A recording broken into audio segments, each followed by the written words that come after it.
नमस्कार, स्वागत है आपका न्यूज़ वन इंडिया देख रहे हैं आप। मैं हूं आपके साथ शफान अंसारी। शुरुआत कर रहे हैं बड़ी खबर के साथ। बुलंदशहर से आ रही है, जहां पर न्यूज़ वन इंडिया की खबर का असर देखने को मिला है। जिलाधिकारी चंद्र प्रकाश सिंह ने खबर का संज्ञान लिया है। जिलाधिकारी ने बीएसए को जांच के आदेश दिए हैं। खंड अधिकारी और शिक्षक के खिलाफ कार्रवाई करने के भी निर्देश दिए गए हैं। सरकारी स्कूल में बच्चों के घास काटते वीडियो वायरल हुआ था, जिसको न्यूज़ वन इंडिया ने प्रमुखता के साथ दिखाया था और अब जिलाधिकारी ने बीएसए को जांच के आदेश दे दिए हैं। खंड अधिकारी और शिक्षक के खिलाफ कार्रवाई करने के निर्देश भी डीएम के द्वारा यानी जिलाधिकारी के द्वारा जारी किए गए हैं। सरकारी स्कूल में बच्चों की घास काटते हुए वीडियो वायरल हुआ था, जिसकी खबर को न्यूज़ वन इंडिया ने प्रमुखता के साथ आपके सामने पेश किया था और अब इस खबर पर संज्ञान खुद बुलंदशहर के जिलाधिकारी ने लिया है और उन्होंने बीएसए को जांच के आदेश दिए हैं। तो मासूम बच्चों का, जिसमें उनको खुरपी दी गई थी हाथ में और घास काटते हुए उनका वीडियो सोशल मीडिया पर वायरल हुआ था। इसके बाद नौनिहालों के साथ क्या कुछ कराया जा रहा है, उसी को लेकर सवाल न्यूज़ वन इंडिया ने खड़े किए थे। ये सोशल मीडिया पे वीडियो वायरल हुआ है, जिसमें ऊंचा गांव के एक विद्यालय में बच्चे स्कूल की बढ़ी हुई घास काटते हुए दिख रहे हैं। हमने प्रथम दृष्टया पता कराया था कि क्या प्रकरण है, तो पता चला उस गांव में चूँकि ऑपरेशन कायाकल्प के तहत एक बागवानी भी अभिन्न अंग है विद्यालय का, तो उस विद्यालय में बागवानी विकसित किया जाना था। इसके लिए टीचर्स और बच्चे सब लोग मिलकर के श्रमदान करके इसको कर रहे थे, परंतु ये आपत्तिजनक है। इसके लिए जो वहाँ के एबीएसए हैं उनको मैंने कहा प्रतिकूल प्रविष्टि दी जाए और जो वहाँ के टीचर हैं उनके विरुद्ध विभागीय कार्रवाई की जाए और पूरे ज़िले में जन जागरूकता चलाई जाए। कुछ दिन पहले भी एक स्कूल में वो बच्चों को टॉयलेट साफ करते हुए दिखाया गया था, वहाँ के टीचरों को भी प्रतिकूल प्रविष्टि दी गई थी। तो बच्चों से ऐसा कोई कार्य ना कराया जाए जो उनसे अपेक्षित नहीं है, क्योंकि अन्य सारे काम कराने के लिए सरकार काफ़ी धनराशि भी देती है और ग्राम पंचायतों को भी निर्देश है कि जो विद्यालय में कार्य कराए जाने हैं ग्राम पंचायतें कराएं। तो ज़्यादा अपडेट के साथ अशोक कुमार हमारे संवाददाता जुड़ गए हमारे साथ। अशोक कुमार, जिस तरह से न्यूज़ वन इंडिया ने खबर दिखाई तो उसका असर हुआ है, कितने बच्चे थे, किनके साथ, कितने बच्चों के साथ यहाँ पर ये काम कराया जा रहा था?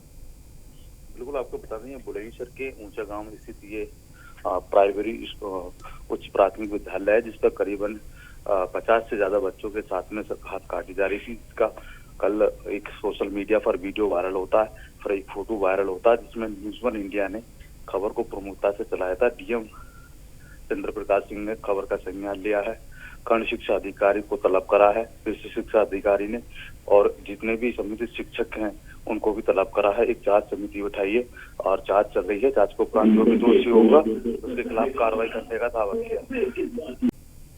बिल्कुल, और साथ ही ये भी जानना चाहेंगे जो बच्चे हैं कितनी उम्र के बच्चे रहे होंगे? मासूम बच्चे हैं, करीबन कक्षा 1 से लेकर 5 तक का ये स्कूल बताया जा रहा है, जैसे मासूम बच्चे हैं। ये आप खुद अंदाजा लगा सकते हैं कि कुछ छात्रा हैं, कुछ छात्रा हैं जो आप विजुअलों में देख सकते हैं। न्यूज़ वन इंडिया की टीवी स्क्रीन पर जो विजुअल चल रहे हैं उसमें मासूम बच्चों के हाथ में दरांती है और दरांती के अनुसार उनको घास काटी जा रही है, जिसको न्यूज़ वन इंडिया ने प्रमुखता से इस खबर को ट्वीट भी करा था और जिसे डीएम ने खुद ट्वीट का जवाब दिया है। जांच समिति बैठाई है और ये भी निर्देश दिया है तमाम जितने भी खंड शिक्षा अधिकारी के साथ बैठक की जाए। इस तरीके की आगे कोई भी वीडियो वायरल होती है तो उसके खिलाफ मुकदमा दर्ज करने का भी आदेश दिया है। अब देखना होगा कि अब कब तक इसकी जांच आती है, जांच के आधार पर कौन कौन दोषी इसमें टीचर हैं और खंड शिक्षा अधिकारी पर क्या कार्रवाई की जाती है। ठीक है, बहुत शुक्रिया अशोक कुमार तमाम जानकारी के लिए। बढ़ते आगे, ग्रेटर नोएडा के ईस्टर्न पेरिफेरल एक्सप्रेसवे पर दबंगों को आतंक देखने को मिला है। टोल मांगने पर टोल कर्मचारी को टोल बूथ में घुसकर बेरहमी से पीटा है। 3 से 4 लड़कों ने टोल बूथ कर्मचारी की जमकर पिटाई की है। पूरी वारदात टोल पर लगे सीसीटीवी कैमरे में रिकॉर्ड हो गई। दादरी थाना इलाके के बेल अकबरपुर का मामला ये बताया जा रहा है। तस्वीर भी हम आपको दिखा रहे हैं। जो बूथ के अंदर सीसीटीवी कैमरा लगा हुआ है उसके अंदर मारपीट की तस्वीरें आप देख सकते हैं, जो कि टोल कर्मचारी को बुरी तरह से यहाँ पर पीटा गया है। उसका कसूर था कि उसने कुछ दबंग टाइप के लड़कों से टोल मांगने की हिमाकत की थी और उसके बाद गाड़ी से निकलकर लड़कों ने किस तरह से उसको बुरी तरह से पीटा है, ये तस्वीरें आप देख सकते हैं। न्यूज़ वन इंडिया पर सबसे पहले तस्वीरें हम आपको दिखा रहे हैं। यहाँ पर देख सकते हैं कि एक शख्स जो कि बूथ के अंदर दाखिल होता है, उसके अलावा एक शख्स जो बाहर से उसकी शर्ट को खींचकर उसको बुरी तरह से पीटने की कोशिश की जाती है। और ये टोल मांगने पर टोल कर्मचारी के साथ किस तरह से व्यवहार किया गया, उसको किस तरह से बुरी तरह से पीटा गया है, ये 3 से 4 लड़कों ने जमकर पिटाई की है। कौन ये लड़के हैं इसके बारे में जानकारी तो नहीं लिख पा रही, लेकिन जो सीसीटीवी फुटेज हम आपको दिखा रहे हैं, शायद ये मुमकिन है कि पुलिस को इससे मदद मिले और इन आरोपियों तक पुलिस पहुंच पाए। ललित पंडित हमारे संवाददाता ज्यादा अपडेट के साथ जुड़ गए। ललित पंडित, क्या जानकारी मिल पाई है प्रथम दृष्टता में? जी बिल्कुल, ये दादरी थाना क्षेत्र का मामला है, जहां पर बील अकबरपुर गांव में जो टोल प्लाजा है ईस्टर्न पेरिफेरल का, वहां पर एक गाड़ी आकर के रुकती है, जो कि अपना टोल पे करने के लिए जब उससे कहा जाता है तो उस कार में सवार 3-4 युवक को उतरते हैं और इनके द्वारा जो टोल कर्मचारी है उसके साथ मारपीट की जाती है। इसमें मारपीट के संबंध में जो टोल कर्मी है गजेंद्र बील अकबरपुर निवासी है, उसके द्वारा यहाँ पर थाना दादरी पर इस संबंध में एक प्रार्थना पत्र भी दिया गया है, जिसमें पुलिस के द्वारा कार्रवाई करना बताया जा रहा है। लेकिन अभी तक बड़ी चीज है कि रात से काफी लंबा समय बीत जाने के बावजूद अभी तक जो मनचले युवक थे उन पर कोई भी कार्रवाई यहाँ पर पुलिस की टीम के द्वारा नहीं की गई है। जी बिल्कुल, पुलिस ने इस मामले पर क्या कुछ कार्रवाई की है? तो अभी तक यहाँ पर पुलिस टीम की तरफ से प्राप्त हुई है, अभी तक उनमें से किसी भी युवक को न गिरफ्तार किया गया है। और वहीं अगर पीड़ित की माने, पीड़ित के द्वारा बताया गया कि सिर्फ उसकी एप्लीकेशन देने के बावजूद भी अब तक यहाँ पर कोई मुकदमा पुलिस टीम के द्वारा पंजीकृत नहीं किया गया है। जी बिल्कुल, बहुत शुक्रिया इस तमाम जानकारी के लिए ललित पंडित आपका। तो ये तस्वीरें हम आपको दिखा रहे हैं ईस्टर्न पेरिफेरल एक्सप्रेस वे पर जब टोल मांगा गया तो टोल कर्मचारी के साथ किस तरह से पिटाई उसकी की गई है, वो तस्वीरें देख सकते हैं आप। और सरकार आपके द्वार अभियान के तहत कानपुर पहुंचे लोक निर्माण मंत्री जितिन प्रसाद, चिकित्सा, शिक्षा, स्वास्थ्य एवं परिवार कल्याण मंत्री मनकेश्वर सिंह भी कानपुर उनके साथ पहुंचे। गुजैनी अम्बेडकर नगर कच्ची बस्ती पहुंचे मंत्री जितिन प्रसाद। लोक निर्माण मंत्री ने आम जनता के बीच पहुंचकर समस्याओं को सुना है। लोगों ने पानी, सीवर और बारात घर की समस्या को उठाया है। मंत्री जितिन प्रसाद ने समस्याओं को 15 दिन के भीतर हल करने का अधिकारियों को निर्देश भी दिया है। सीएम आवास योजना, शहर की लाभार्थी रामा देवी के घर दोपहर का भोजन भी किया गया है। अधिकारियों को जनता की समस्याओं से तत्काल निपटने के आदेश जितिन प्रसाद के द्वारा दिए गए हैं।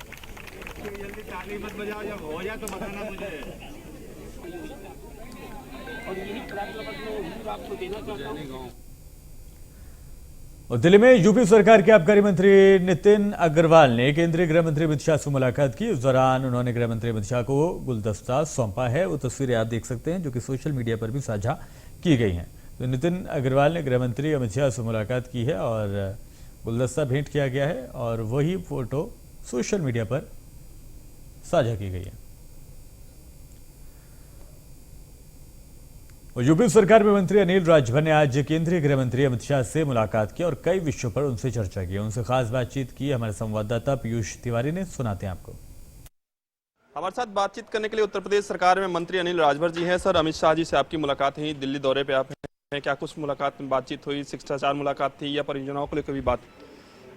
हम लोगों के अभिभावक हैं और समय समय पर उनका मार्गदर्शन हम लोग लेते रहते हैं।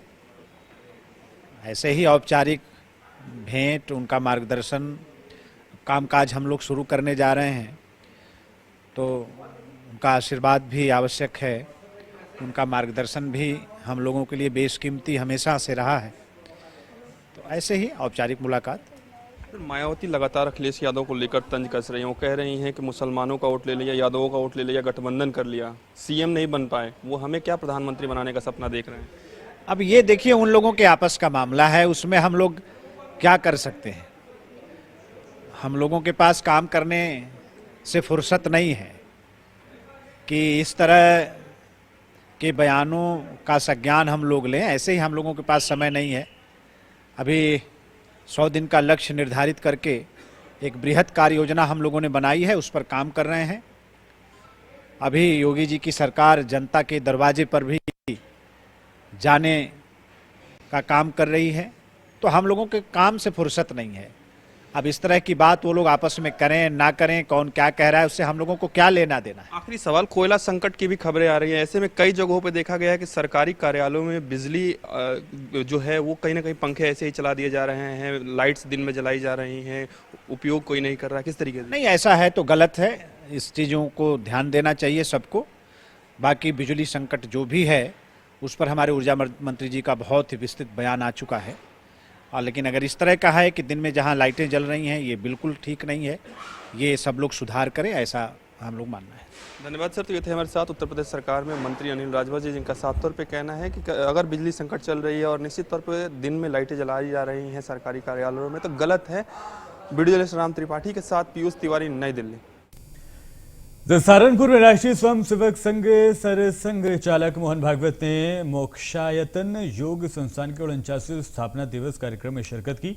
इस कार्यक्रम में मुख्य अतिथि राज्यपाल आनंदीबेन पटेल भी मौजूद रहीं। जनमंच सभागार में कार्यक्रम को संबोधित करते हुए सरसंघ चालक मोहन भागवत ने मोक्षायतन योग पर अपने विचार रखे। क्योंकि हम दुनिया के सबसे प्राचीन एक तरह से बड़े एतद्देश प्रसूतस्य सकाशात् दग्र जन्मना स्वं स्वं चरित्रम शिक्षेरन पृथिव्याम सर्वम। सारे दुनिया भर के लोग आए और अपने अपने जीवन के लिए शिक्षा लेकर जाए हमको देख के, क्योंकि हम दुनिया के सबसे प्राचीन लोग एक तरह से बड़े भाई। क्योंकि ये योग दुनिया भी कल्पना करती है शांति की, संतुलन की, अहिंसा की, सस्टेनेबिलिटी वगैरह वगैरह बात तो करती है, ठोकर खाने की बात करती है, लेकिन करती तो है। आदर्श किसी को पूछा जाए तो वही बताएंगे सब लोग। सत्य, अहिंसा, आस्ते या परिग्रह, ब्रह्मचर्य, शौच, तप, संतोष, स्वाध्याय, सत्य, प्रणिधान, बात यही बताएंगे। लेकिन इसके पास ये होगा कैसे, ये दुनिया। और लखनऊ में अतिक्रमण फैलाने वाले लोगों पर प्रशासन सख्ती बरत रहा है। एसीपी आलमबाग विक्रम सिंह ने सड़कों पर अतिक्रमण फैलाने वालों के खिलाफ अभियान भी चलाया। आलमबाग इलाके में सड़कों पर अवैध तरीके से कब्जा करके दुकानों को लगाने वालों को एसीपी विक्रम सिंह ने फटकार लगाई। नगर निगम की टीम के साथ आलमबाग पुलिस टीम ने सड़कों पर फैलाए अतिक्रमण को साफ करवाया। एसीपी ने सभी अधिकारियों को सख्त दिशा निर्देश दिए और कहा कि अतिक्रमण फैलाने वालों पर सख्त कार्रवाई की जाएगी।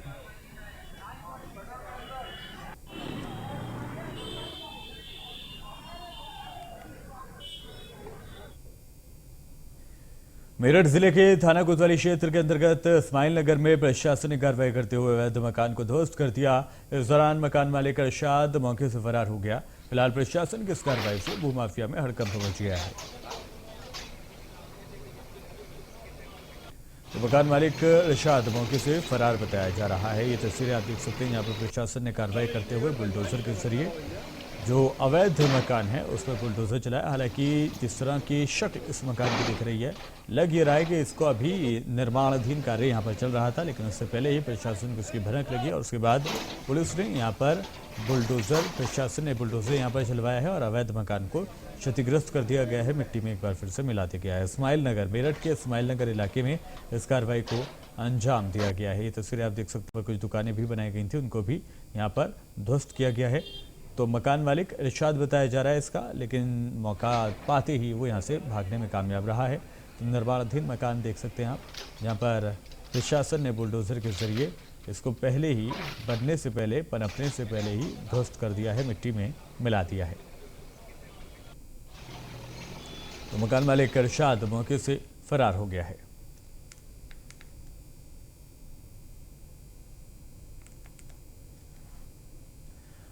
और बड़ी खबर आपको बताएं, बरेली में आज होगा 10 मिनट तक ब्लैकआउट। रात 11 बजे से होगा 10 मिनट का ब्लैकआउट। ब्लैकआउट के दौरान स्ट्रीट लाइट समेत सभी प्रकार की रोशनी बंद रहेगी।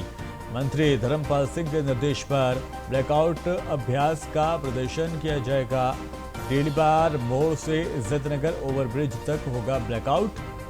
दुश्मन राष्ट्र के हवाई हमलों से जनमानस को सुरक्षित रखने के लिए ब्लैकआउट किया जाता है।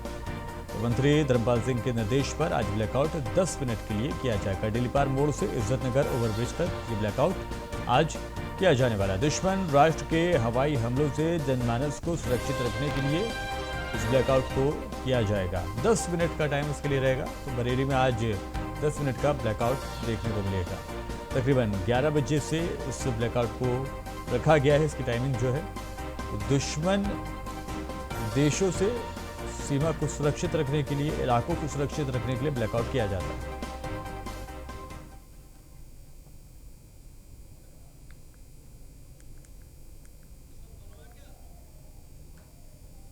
तो डेलीपार मोड़ से इज्जतनगर ओवरब्रिज तक ब्लैकआउट किया जाएगा। बढ़ते आगे, अक्सर सुर्खियों में रहने वाले सपा सांसद शफीकुर रहमान बर्क एक अजीबो गरीब बयान का वीडियो उनका वायरल हो रहा है। वीडियो में सपा सांसद शफीकुर रहमान बर्क कह रहे हैं कि मुसलमानों एक हो जाओ, इस समय मदद का वक्त है। डकैती डालकर एक दूसरे की जेबें खाली मत करो, बल्कि एक दूसरे की मदद करो। सपा सांसद शफीकुर रहमान बर्क ये भी कहते दिखाई दे रहे हैं कि ये देश हमारा है, हम इस देश में ही रहेंगे, देश की खिदमत कर देश को आगे बढ़ाने की कोशिश करेंगे। बर्क ने कहा कि 70 साल की सियासत में हमेशा अपने भाइयों और कौम के लिए काम किया है, जब तक रहूंगा और भाइयों और कौम के लिए काम करता रहूंगा। हमें एक दूसरे की मदद करनी चाहिए। वायरल वीडियो संभल की जामा मस्जिद में जुमे अलविदा की नमाज के दौरान का बताया जा रहा है।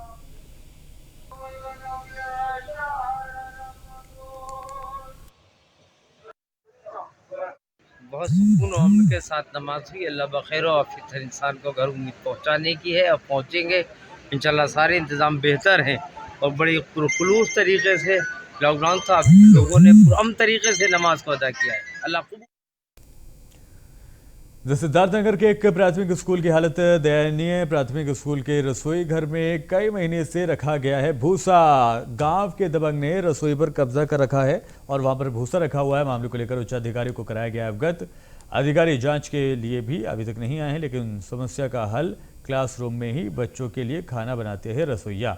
इस भीषण गर्मी में स्कूल का इकलौता हैंडपंप भी खराब बताया जा रहा है। बगल में स्थित मंदिर में प्यास बुझाने जाते हैं स्कूल के बच्चे। पानी की समस्या को लेकर भी कई बार शिकायतें की गई हैं। पानी की समस्या का भी नहीं कोई हल अब तक मिल पाया है। अब जिलाधिकारी संजीव रंजन ने इस मामले पर संज्ञान लेकर जांच कराकर दोषियों के खिलाफ कार्रवाई की बात की है। तस्वीरें हम आपको दिखाना है। जिलाधिकारी संजीव रंजन ने इस मामले में अब अपनी प्रतिक्रिया जाहिर की है।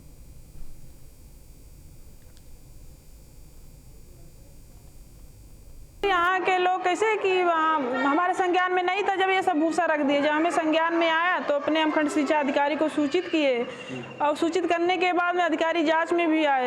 यहाँ के जो ये रमाकांत नाम है ना सर, रमाकांत को रमाकांत शुक्ल को बार बार सूचित करने के बाद भी वो भी भूसा अपना नहीं निकाल रहे हैं। तो आपके विभाग द्वारा कोई कार्रवाई हुई इस पे? सर तो आए थे, उसके बाद वो गए कह के कैसे कि निकलवा लो, तो समय अपना मांगे हैं 2-4 दिन। ये मामला आपके द्वारा संज्ञान में लाया जा रहा है और इसकी हम अभी जांच करा लेते हैं। जो स्कूल की बिल्डिंग होगी अगर तो उसे भूसा हटवाया जाएगा और जो नल की बात कर रहे हैं उसको भी बनवाया जाएगा।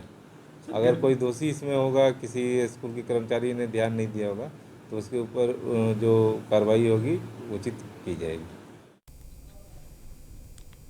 और ज़्यादा अपडेट के साथ सद्दाम खान हमारे साथ जुड़ गए हैं। सद्दाम खान, पूरी खबर जरा विस्तार से बताएं। बिल्कुल, देखिए सपान जी, आपको बता दूं ये पूरा मामला जो है प्राथमिक विद्यालय बूढ़ा का है, जहां बूढ़ा पे कुछ दबंगों का कब्जा, उन्होंने स्कूल के रसोई घर को कब्जा करके उसमें भूसा बनाया जहां बच्चों का खाना बनाया जाता। तो ऐसे में जो रसोईया है वो खाना जहां बच्चों को शिक्षा दी जा रही है वहां बनाई जा रही है, तो वहां गैस सिलेंडर पे खाना बनाया जा रहा है, जिससे बच्चों के भविष्य के साथ खिलवाड़ किया जा रहा है। हालांकि कभी वहां अगर बड़ी घटना होगी तो उसका जिम्मेदार कौन होगा? यही नहीं, वो जो विद्यालय है वहां पे जो उसकी स्थिति है बहुत ही दयनीय है। वहां पे ना तो बच्चों के पीने के लिए पानी का नल है और ना ही और कोई व्यवस्था है। वहां की जो प्रधानाध्यापक है उसने बताया कि उसने इसकी शिकायत जिम्मेदार अधिकारियों को कई बार की, लेकिन अधिकारी मौके पर गए, उन्होंने निरीक्षण किया, लेकिन जो दबंग है उनके द्वारा कोई कार्रवाई नहीं की। तो हालांकि कहीं ना कहीं जो जिम्मेदार है उनके ऊपर एक सवालिया निशान खड़े होते। वहीं जब इस मामले में हमने यहाँ के डीएम संजीव रंजन से बात की तो उन्होंने बताया कि मामला आपके द्वारा संज्ञान में आया है, जो भी दोषी हैं उनके खिलाफ सख्त से सख्त कार्रवाई की जाएगी, चाहे वो विभागीय हो चाहे अन्य व्यक्ति हो। हालांकि अब जब खबर चली है तो देखना उसके बाद क्या कार्रवाई की जाती है। बिल्कुल, और साथ ही डीएम ने जब से संज्ञान लिया उसके बाद क्या कोई बदलाव देखने को मिल रहा है, कोई प्रतिक्रिया देखने को मिल रही है? बिल्कुल देखिए, हमने वहाँ एक दो लोगों से फोन करके जब बात की तो उन्होंने बताया कि जो दबंग है उनके द्वारा जो रसोई घर में भूसा रखा गया था उसको हटाया जा रहा था। तो कहीं ना कहीं जो जिलाधिकारी संजीव रंजन जी हैं, उन्होंने जिले जो भी अधिकारी हैं वहाँ के, उनको तुरंत निर्देश दिया और तुरंत मौके पर कार्रवाई की जा रही है। ठीक है, बहुत शुक्रिया सद्दाम इस तमाम जानकारी के लिए।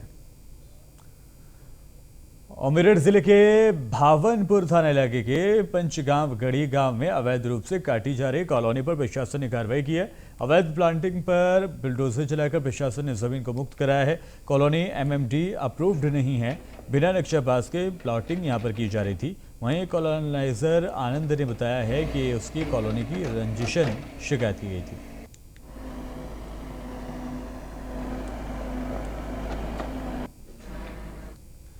दरागरा में जगतगुरु परमहंस आचार्य का बड़ा ऐलान सामने आया है। 5 मई को तेजो महाल्य में करेंगे भगवान शिव की प्राण प्रतिष्ठा। भगवान शिव का मंदिर है तेजो महाल्य, ये जगतगुरु परमहंस आचार्य का कहना है। तेजो महाल्य में सभी लोगों को होगा भगवान शिव का दर्शन, ये कहना है। हाल ही में चर्चाओं में आए थे जब इनको ताजमहल में जाने से रोक दिया गया था वहाँ के सिक्योरिटी गार्ड्स के द्वारा इनके भगवा वस्त्र को लेकर, जिसके बाद इस पर सियासी भूचाल भी आया था। और उसके बाद अब आगरा में जगतगुरु परमहंस आचार्य का बड़ा ऐलान देखने को मिला है, सुनने को मिला है, जब उन्होंने कहा है कि 5 मई को तेजो महाल्य में करेंगे भगवान शिव की प्राण प्रतिष्ठा। भगवान शिव का मंदिर है तेजो महाल्य, ये आज पहली बार नहीं बल्कि परमहंस कई बार इस बात को दोहरा चुके हैं। मैं आगरा के तेजो महालय, जिसको मुगलों ने ताजमहल कहना शुरू किया, गलत इतिहास बताया गया। वो भगवान शिव का मंदिर है। जैसे ही मैं पहुंचा तो वहाँ के लोगों ने कहा कि आप भगवा पहने हैं इसलिए अंदर नहीं जा सकते हैं, और मैं रिटर्न चले आया। इसके बाद जब वहाँ विरोध शुरू हो गया तो वहाँ के जो ASI RK पटेल हैं उन्होंने हमसे क्षमा मांगा है और मुझे पुनः इनवाइट किया है। तो मैं 5 मई को तेजो महालय के पश्चिमी गेट 10 बजे पहुँच रहा हूँ। जितने भी सनातन धर्म को मानने वाले लोग हैं, साधु संत धर्माचार्य, हिंदूवादी संगठन, हिंदू भाई बहन, अधिक से अधिक संख्या में आप सब लोग पहुँचिए। और 5 मई को आगरा के तेजो महालय में भगवान शिव की मैं प्राण प्रतिष्ठा करूंगा और वहां भारत को हिंदू राष्ट्र घोषित कराने के लिए सनातन धर्म संसद भी करूंगा। हमीरपुर से खबर आपको बताएं, राज्य मंत्री मनोहर लाल मन्नू कोरी की सुरक्षा में बड़ी चूक हुई है। राज्य मंत्री के स्कॉट में सोता रहा सिपाही। वीडियो बनाने पर स्कॉट का सिपाही आग बबूला हुआ है। स्कॉट जीप में ड्यूटी के दौरान सो रहा था सिपाही। सोते हुए सिपाही का वीडियो वायरल हुआ है। सदर कोतवाली क्षेत्र के कलेक्ट्रेट परिसर का यह मामला बताया जा रहा है। तस्वीरें आप देख सकते हैं, जब उसकी वीडियो बनाई गई है तो किस तरह से वो भड़का है। तो वीडियो बनाने पर स्कॉट का सिपाही आग बबूला होते हुए देखा जा सकता है। दरअसल ये सिक्योरिटी में तैनात है, लेकिन उसके बावजूद किस तरह से ये अपनी सेवा के टाइम पर, अपनी सर्विस के टाइम पर ऑन ड्यूटी सोते हुए पाए गए हैं। हमीरपुर की खबर आपको बता रहे हैं, जहाँ पर राज्य मंत्री मनोहर लाल मन्नू कोरी की सुरक्षा में बड़ी चूक इसको माना जा रहा है। राज्य मंत्री के स्कॉट में सिपाही सोता हुआ पाया गया है। वीडियो बनाने पर स्कॉट का सिपाही आग बबूला हुआ है, गुस्सा उसने जाहिर किया है। स्कॉट जीप में ड्यूटी के दौरान सिपाही सोता रहा दिखाई दिया। सोते हुए सिपाही का जब वीडियो बनाया गया तो सदर कोतवाली क्षेत्र के कलेक्टर परिसर का यह मामला बताया जा रहा है। तो राज्य मंत्री के स्कॉट में सोता हुआ सिपाही का ये वीडियो आप देख सकते हैं, जहां पर वो स्कॉट का जो चालक है वो किस तरह से यहां पर सोता हुआ देखा जा सकता है। गाड़ी की पीछे वाली सीटों पर वो सो रहा था।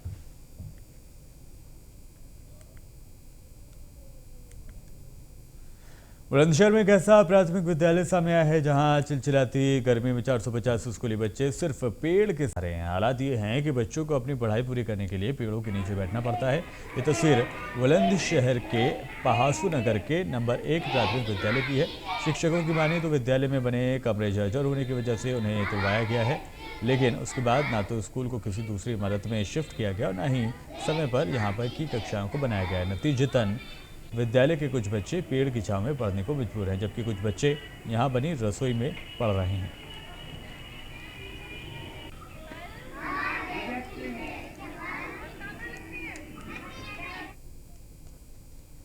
यहाँ पर 3 कमरा, बरामदा, ऑफिस, ये नीलामी हो चुकी थी पिछली साल। आज तक कोई कमरा नहीं बना है, जबकि छात्र संख्या यहाँ 450 है। कमरे में आते नहीं है कमरों में बच्चे। गर्मी बहुत भारी पड़ी हुई है। अधिकांश बच्चों को जब पेड़ की छाया में, दीवार की छाया में रसोई घर में बच्चे बैठाने पड़ रहे हैं। ये जो है मैं रसोई है, रसोई में यहाँ पे ये थोड़ा सा स्पेस बच्चों को खाना बांटने के लिए यहाँ पे वो बर्तन वगैरह रखती हैं और यहाँ से बच्चे खाना लेकर लाइन से क्लासेस में जाते हैं और जब वो चली जाती हैं उसके बाद हम ये यहाँ पे बच्चों को लेके बैठे हुए हैं। इतनी गर्मी में पड़ रही है, ऊपर पंखा भी नहीं है, क्या वजह है कि आप यहाँ पढ़ा रही हैं इसको? जी, कमरों की व्यवस्था नहीं है सर। एक्चुअली क्या है, हमारे यहाँ पर जो एनरोलमेंट है बच्चों का वो बहुत ज़्यादा है और क्लासेस बहुत छोटी हैं और बहुत कम स्पेस है क्लासेस के अंदर, बच्चे ज़्यादा हैं तो अंदर बहुत सफोकेशन और गर्मी हो जाती है, तो फिर इसलिए थोड़ा बाहर बच्चों को बैठाया हुआ है। सर कई बार हमने ऊपर तक भी एप्लीकेशन गई है, हमारे जो प्रिंसिपल सर हैं उन्होंने काफ़ी कोशिश की है, लेकिन अभी तक कोई इतना मतलब पॉजिटिव रिस्पॉन्स मिला नहीं है हमें, तो बहुत प्रॉब्लम है सर हमारे। और फिलहाल इस बुलेटिन में इतना ही।